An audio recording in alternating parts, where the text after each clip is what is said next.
high upon the windswept peaks of Mount Hermon, where the boundary between earth and heaven seems to blur, a divine mystery was about to unfold.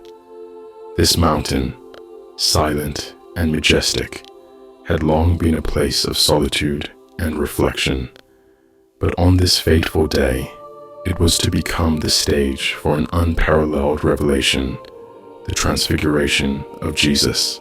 Before we proceed, please support us by liking the video, subscribing to our channel, and hitting the notification bell.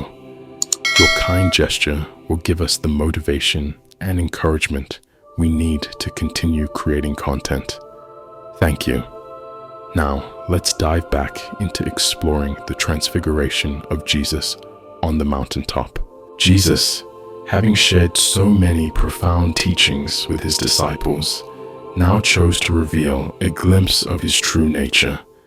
He selected Peter, James, and John, the trio of his closest companions, to accompany him on this ascent. The journey was arduous, the air thin, and the path steep, yet their faith spurred them onward, not fully understanding the celestial experience that awaited them. As they reached the summit, the mountain enveloped them in its solemn tranquility. The scene was set not merely for a vision, but for a divine epiphany. It was here, far from the clamor of the world, that the veil between the temporal and the eternal would be lifted. Jesus began to transform before their very eyes. His appearance, once that of a humble teacher, began to radiate an unearthly brilliance. His face shone with a light more dazzling than the midday sun, and his clothes became as white as the light itself. This was no ordinary light. It was a divine illumination, a reflection of the glory of the heavenly realms. The disciples, witnessing this awe-inspiring transformation, were engulfed in a sense of wonder and terror, the kind of fear that comes from standing in the presence of the divine. As if the sight of Jesus in his resplendent glory were not enough, the scene grew even more extraordinary. Two towering figures from the Old Testament appeared beside him, Moses and Elijah.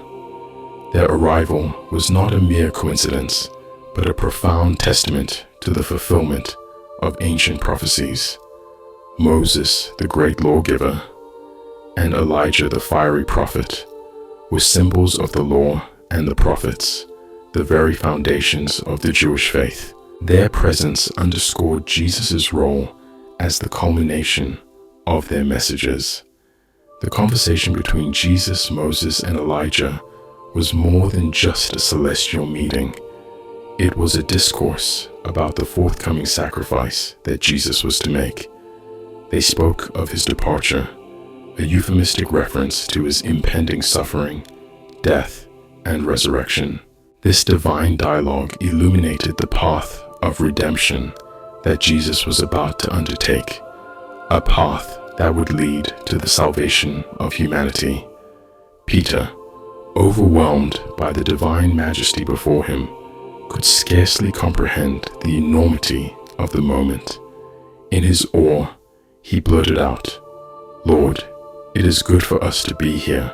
If you wish, I will put up 3 shelters, one for you, one for Moses, and one for Elijah." Matthew chapter 17, verse 4. His words, though well-meaning, revealed his desire to cling to this extraordinary moment, to make it permanent. Yet, the divine revelation was fleeting, a transient glimpse into the eternal. As Peter spoke, the mountain was enveloped in a brilliant, radiant cloud.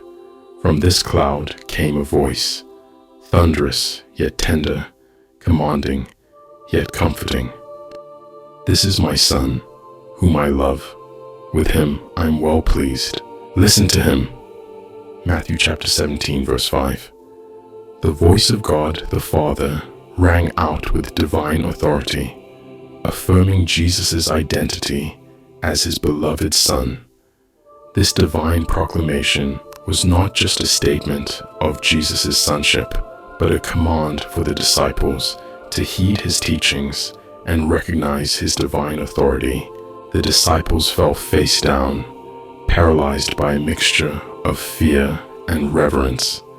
They had witnessed a manifestation of divine glory so profound that it left them overwhelmed.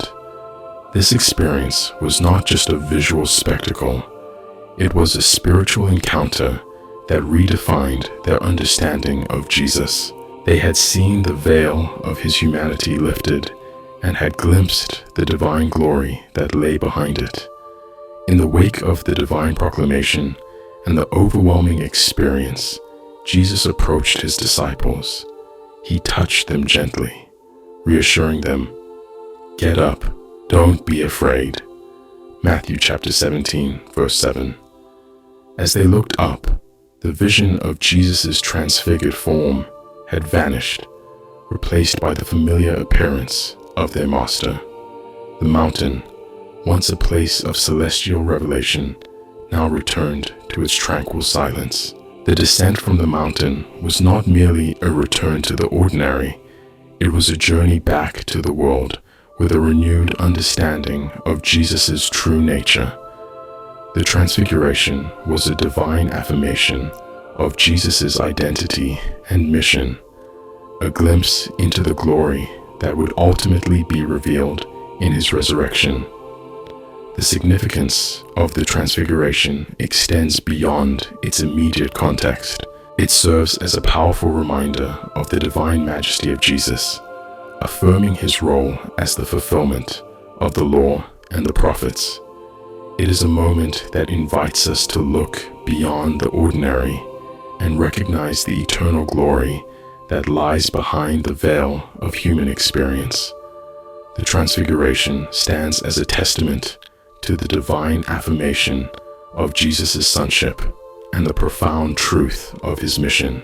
In reflecting on the Transfiguration, we are drawn into a deeper understanding of the divine nature of Jesus.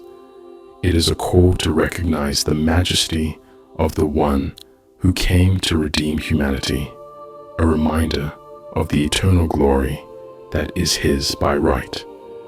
The mountain of Transfiguration is a sacred space where the divine and the human intersect, offering us a glimpse of the heavenly reality that lies beyond the veil of earthly existence. Thank you for watching. I'd love to hear your thoughts in the comments below. I request you to support us by liking the video, subscribing to our channel, and hitting the bell icon. This generous act of yours will give us encouragement and power. May God bless you.